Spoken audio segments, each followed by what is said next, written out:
Même si les gens viennent à la base de revendications ou de milieux qui ne sont pas du tout à l'extrême droite, le mouvement est quand même structuré autour de ces figures-là, et ce sont eux qui insufflent les mots d'ordre, qui insufflent un peu la rhétorique, le vocabulaire.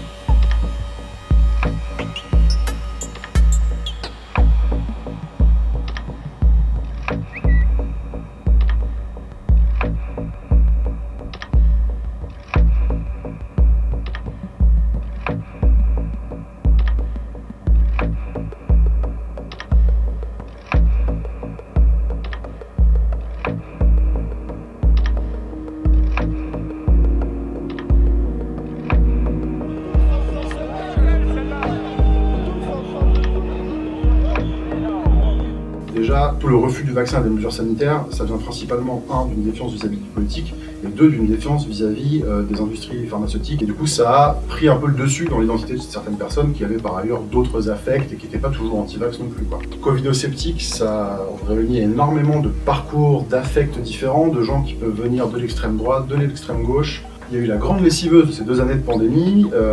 avec beaucoup de théories du complot qui sont venues se greffer à ce socle de défiance dont je parlais tout à l'heure, et qui ont élevé cette défiance qui peut paraître légitime à plein d'égards, puisqu'il y a eu plein de scandales, ça l'a élevé au rang de théories du complot ou de fantasmes conspirationnistes, qui sont rattachés à des récits de type rejet de la modernité, encore une fois.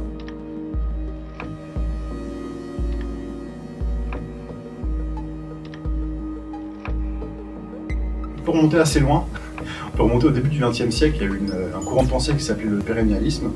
qui est un mouvement fondamentalement anti-modernité, qui rejette toute la modernité, surtout politique, en fait, du début du XXe siècle. Donc le libéralisme et le socialisme mis un peu dans le même sac, et il y a des figures comme René Guénon ou Julius Evola qui étaient très proches des extrêmes droites de l'époque. Le pérennialisme ou le traditionnalisme, c'est toujours ce rejet de la modernité et une forme de recherche, une forme de spiritualité dans la politique qui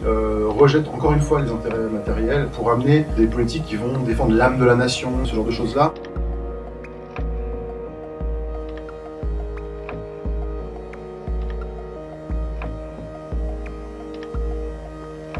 Ce mouvement-là, sa particularité, c'est un mouvement social mais virtuel et un écosystème médiatique en même temps.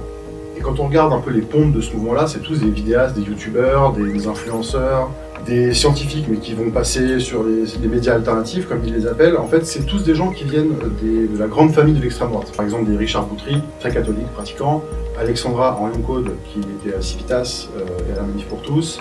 Même si les gens viennent à la base de revendications ou de milieux qui ne sont pas du tout à l'extrême droite, le mouvement est quand même structuré autour de ces figures-là, et ce sont eux qui insufflent les mots d'ordre, qui insufflent un peu la rhétorique, le vocabulaire.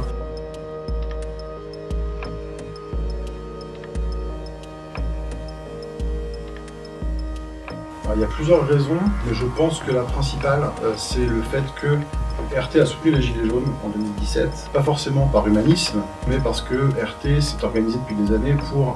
accentuer les lignes de fracture dans les pays dans lesquels elle s'implante. L'objectif dans la création de RT ou dans son exportation à l'étranger, c'est de contrer les intérêts occidentaux, américains, de l'Union européenne, qui sont les adversaires géostratégiques de la Russie. Et à tel point que quand on regarde le RT en espagnol, en fait, on s'aperçoit que c'est beaucoup plus à gauche qu'en Allemagne ou en France, parce qu'il y a une résistance à la mondialisation, il y a une résistance au pouvoir américain qui est beaucoup plus institutionnalisée là-bas, et qui mérite, dans l'œil du Kremlin, d'être accentuée justement pour que les États-Unis soient moins hégémoniques là-bas.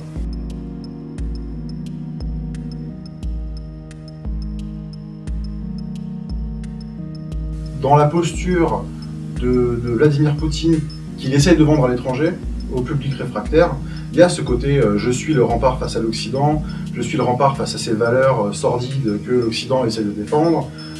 et me voilà en fait justement en train d'agir pour libérer l'Ukraine des nazis, me voilà en Ukraine pour libérer le peuple des mondialistes finalement qui sont en train d'essayer de prendre le pouvoir, de ramener l'OTAN en Ukraine sur le pas de ma porte, ce genre de choses-là. Cette posture anti-Occident, en fait, résonne assez bien avec à la fois des publics qui peuvent être plus traditionnels, traditionnalistes, et des publics plus décroissants, en fait, finalement, qui cherchent le sens de la vie ailleurs que dans les choses matérielles, en fait.